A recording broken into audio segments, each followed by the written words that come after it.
নজর রাখবো পরবর্তী সংবাদে। সাফল্যের পর সংসদীয় রাজনীতিতে আরো বেশি সময় দিচ্ছেন সোনিয়া গান্ধী। এই মুহূর্তে কংগ্রেসের যে ছবি আমরা দেখতে পাচ্ছি তাতে করে একদিকে ধন্যবাদ যাত্রা তারা শুরু করতে চলেছেন, আর তারই মধ্যে দেখা গেল সোনিয়া গান্ধীকে সংসদীয় রাজনীতিতে অধিকভাবে যোগদানের। কংগ্রেসের সংসদীয় দলের চেয়ারপারসন সোনিয়া গান্ধী হলেন এবং সোনিয়ার নাম ঘোষণার পরে উজ্জীবিত কংগ্রেসের নবনির্বাচিত সাংসদরা। কথা বলবো, এই মুহূর্তে টেলিফোন লাইনে রয়েছেন বিপ্লব চন্দ্র, আমাদের প্রতিনিধি। বিপ্লব দা, সংসদীয় রাজনীতিতে এবার অধিক মনোনিবেশ সোনিয়ার।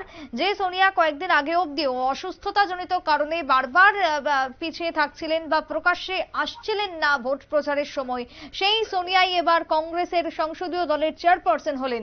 কি জানতে পারছো এই মুহূর্তে, কি মনে হচ্ছে কংগ্রেসের এই নতুন সিদ্ধান্তকে ঘিরে?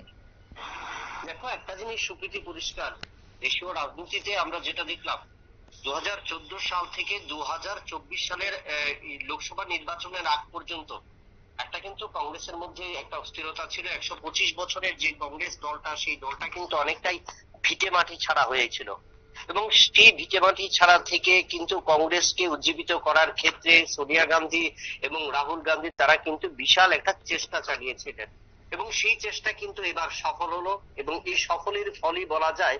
কারণ আমরা যেটা দেখলাম যে 2019 সালে সাধারণ নির্বাচনে কংগ্রেস যেখানে মাত্র সারা দেশে 52টি আসন পেয়েছিল, এবার তা বেড়ে তার দ্বিগুণ হলো, অর্থাৎ 99টি আসন পেয়েছে। অর্থাৎ এই যে আসন পাবার ক্ষেত্রে কিন্তু কংগ্রেসের ভিত আরো শক্তি হলো এবং এই শক্তির বাড়ানো বা শক্তি বৃদ্ধির পেছনে কোন জিনিসটা কাজে করেছে। আমরা যখন এর আগে দেখেছিলাম যে সোনিয়া গান্ধী যখন তিনি দায়িত্ব পালন করতেন, সেই সময় ক্ষেত্রে কিন্তু 2024-এর পর 2018 নির্বাচনের ক্ষেত্রে কিন্তু সোনিয়াকে সেভাবে দেখা যায়নি দেশীয় রাজনীতিতে। পাশাপাশি তিনি অসুস্থতার কারণে তিনি কিন্তু সে মেঠো পথের যে রাজনীতি তা থেকে কিন্তু সরে গিয়েছিলেন এবং সেই জায়গায় দায়িত্ব তোলা হয়েছিল এবং সেই জায়গায় দায়িত্ব কিন্তু দেওয়া হয়েছিল রাহুল গান্ধীর উপর। এবং একের পর এক আমরা দেখেছিলাম উত্তর পূর্বাঞ্চল থেকে হিমাচল, কাশ্মীর থেকে কন্যাকুমারী পর্যন্ত রাহুল গান্ধীর নেতৃত্বে কিন্তু একাধিক যাত্রা অনুসংঘটিত হয়েছে ভারতের বুকে, বা যেটা লক্ষ্য করেছি যেটা 2024 নির্বাচনের আগেও হয়েছে এবং 2023-এর শুরুতেও সেটা হয়েছে। এবং তারপর আমরা কি দেখলাম, সেখানে কংগ্রেসের এই দারুণ ফলাফল এবং সেখানে শক্তি বৃদ্ধি এবং সেই দায়িত্ব নিয়ে এখন 234 আসনের একটা দল গঠন করা হয়েছে এবং তার পরিপ্রেক্ষিতেই কিন্তু কংগ্রেস দলের নেতারা একটা বৈঠক করেন এবং সেখানে কংগ্রেস নেতা মানিকম ঠাকুর বলেছেন যে কংগ্রেস ওয়ার্কিং কমিটি এবার সিদ্ধান্ত নেবে আগামী দিনে ভারতের এই রাজনীতিতে কংগ্রেস কোন দিকে যাবে, কোন পথে চলবে, কিভাবে চলবে।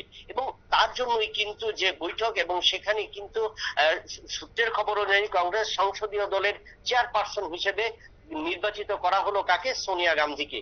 এবং এই সোনিয়া গান্ধীকে নির্বাচিত হওয়ার ফলে একদিকে চেয়ারম্যান পদে রাহুল গান্ধী এবং অন্যদিকে যদি চেয়ারপারসন পদে সোনিয়া গান্ধী হয়, তো সেক্ষেত্রে শক্তি বৃদ্ধিটা কিন্তু অনেকটাই বেড়ে গেল দেশীয় রাজনীতিতে কংগ্রেসের অবস্থা।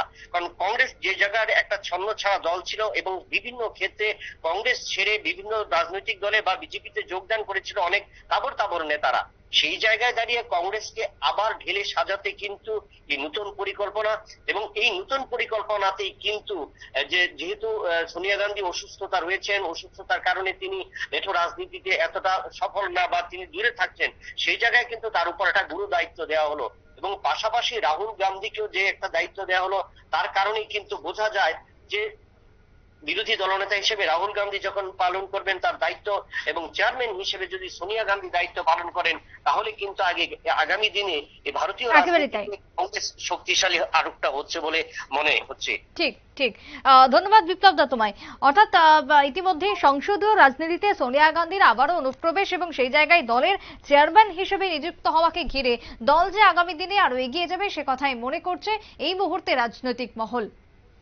ছোট্ট বিরতির পর ফিরবো, সঙ্গে থাকুন।